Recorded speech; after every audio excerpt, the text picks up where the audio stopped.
Let's move on with some of the other top news stories being discussed and buzzed about on online media with James Creedon. Hello. Hi, Catherine. Now, we're starting back here in France. French politics, it's always lively. Controversy over a vote that's due in Parliament about a very controversial change to the Constitution, stripping people of their nationality if they're convicted of terrorism. That's right.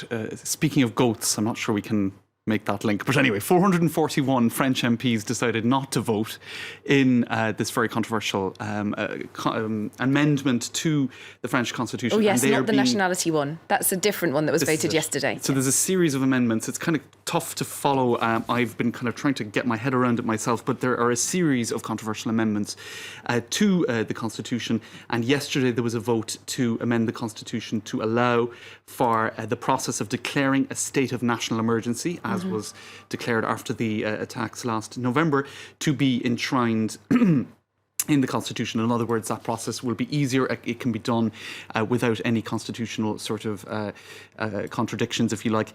Anyway, it's because it is so controversial, because the Justice Minister resigned because she is so against these reforms. Well, a lot of MPs decided, you know what, I'm just going to not vote on that one. And, well, a lot of people were kind of unhappy about that because MPs are voted in to vote on laws and sort of give their opinion on these things. And exactly, where were they all? Well, down the pub? There were various people on Twitter who had theories about that. Clearly, this amendment or revision of the French Constitution is a passionate topic for my colleagues. This is a tweet by Eduardo Rian Cipel, one of the MPs who was present in the near-empty chamber. 441 MPs. Were they at the swimming pool or were they having a little drink? I think you're not the only one who was wondering. Yeah. Were they actually at the pub when this rather important vote was taking place? And we wonder why politics is increasingly discredited.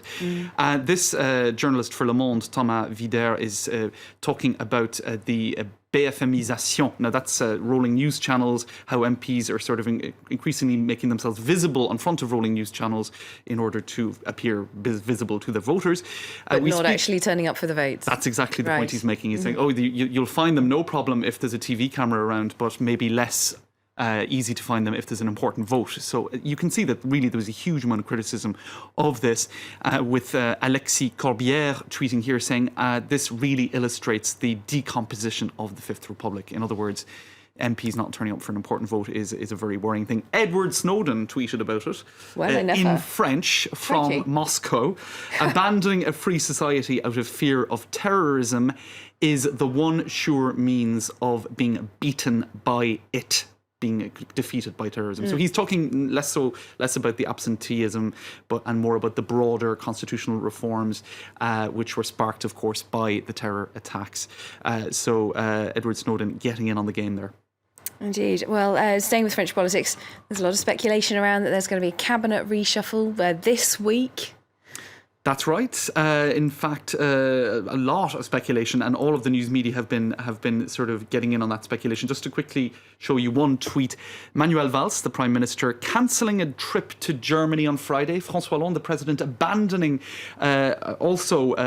plans for Thursday. It really smells like cabinet reshuffle. Now, it wouldn't be surprising because François Hollande's popularity ratings have gone way down after a boost that came in the aftermath of the Paris attacks. It wouldn't be surprising that this very controversial reform of the Constitution would then be followed up by a cabinet reshuffle, in particular because the Justice Minister, who was a very popular left-wing figure, the most identifiably left-wing figure of the government, she stood down last week. So it wouldn't be surprising if there's some sort of a reshuffle on the cards. So it's kind of silly season in the French media where they're all speculating about who could go where. Ségolène Royal, who is currently the Ecology Minister, she is hotly tipped, if this reshuffle takes place, to take over the Foreign Ministry with Laurent Fabius.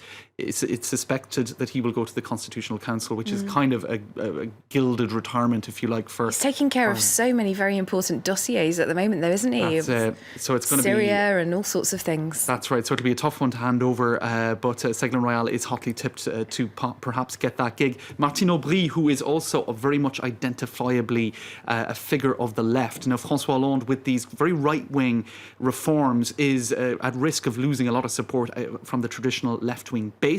Could bringing Martine Aubry back as Prime Minister in fact, even getting rid of Manuel Valls. This is something that is being speculated. Could this be a means of trying to appeal to the base again? Now, she herself responded to that speculation, saying this is absolutely ludicrous. In any case, Manuel Valls, as I said, also speculation that could he go? Now, why is there speculation about that? Because with François Hollande being so low in the polls, with the presidential election for next year, some are saying might there be primaries ahead of that presidential election on the political left? Could François Hollande, instead of being the natural candidate for the Socialist Party, might he have to sort of fight for his place? And who would fight for the place against him? Maybe the Prime Minister. So if that is the case, maybe François Hollande will get rid of him now, if you like, ahead of him declaring himself as an adversary to François Hollande. In summary, it's all kicking off. It is. All right, well, we'll get more updates with you later in the week, I'm sure. That's right. Thanks so much for now. James Creedon there with Media Watch.